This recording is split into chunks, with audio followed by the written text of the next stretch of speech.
name is Charles Warder. I'm the pastor of Kingwood Baptist Church in Kingwood, West Virginia.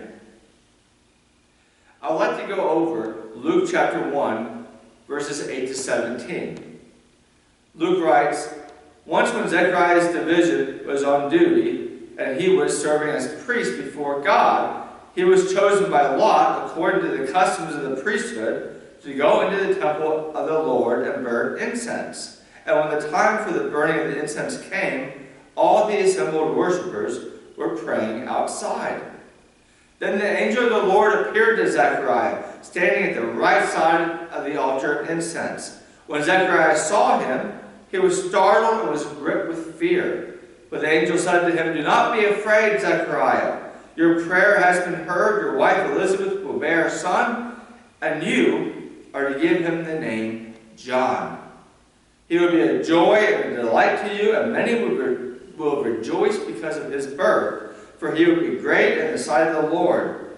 He is never to take wine or fermented drink, and he will be filled with the Holy Spirit even from his birth.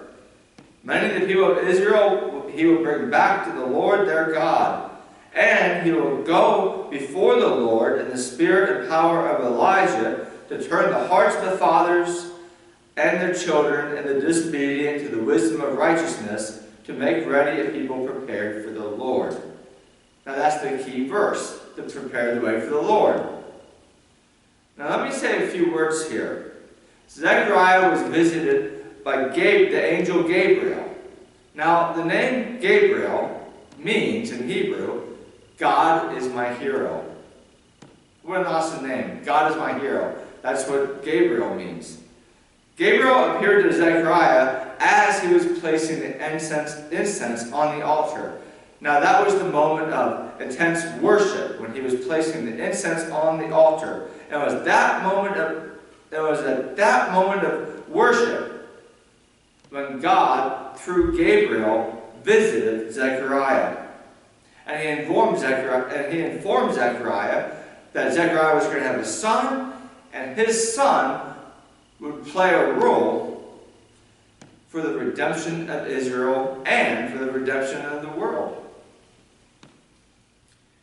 We must understand that God was the one that sent Gabriel to Zechariah, and that God was the one behind John's rule, behind what John would do. This passage is confirming to us that we have a God, and this is what we should really take out of this, is that we have a God who is very active in the world, and he is active, and he has plans for this world that he works to see fulfilled. Now some people may wonder, where's God? The Israelites wondered this for decades and decades and decades as they suffered, being oppressed under the Roman rule. Sometimes we have to remind ourselves, even when the situation's bleak, that God is at work. God does the appropriate action at the exact right times. Now, sometimes we wonder why God doesn't do this or why God doesn't do that. We need to realize that God is God, and we need to let God be God. We need to let God be God. He knows what he's doing. And he has a deep love for us, and he's present and active in our lives and in this world. Now, in this passage I went through, Gabriel gave the birth announcement for John, that John the Baptist was going to, that Elizabeth was going to give birth to John the Baptist. Now, one thing I'd like to highlight is John's rule. His rule was to prepare the way for Jesus Christ, to prepare the way for the Lord. His role was to get the hearts, the minds, and the souls of the people ready to receive Jesus. Now, of course, not everybody would receive Jesus. Jesus Christ died on the cross because people had turned against him, and the Pharisees and the Sadducees, they went against Jesus. But let's not make any mistake. Jesus had large crowds following him too. Many people who were spiritually starving followed Jesus. Jesus, he appealed to people who in that day were spiritually lost. something to keep in mind. The beginning of Jesus' ministry began at the peak of John's ministry. And John endorsed Jesus Christ. And we know that when John was baptizing Jesus, he said, well, I'm not fit to baptize you.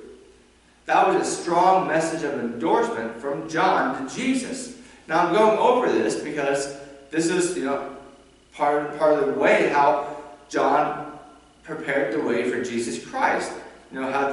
How Gabriel's message to Zechariah in the temple, how it was fulfilled. The promised child to Zechariah by Gabriel, who is an agent of God, that the birth of John would come. That filled two rules. First of all, it was going to give Zechariah and Elizabeth a son. And second of all, it was going to play a pivotal part in God's redemptive plan for Israel and for the world. God did two things for once here. Two things at once here. God is always active, and we need to remind ourselves of that. We serve an active and present God, and nothing catches God by surprise. Thank you.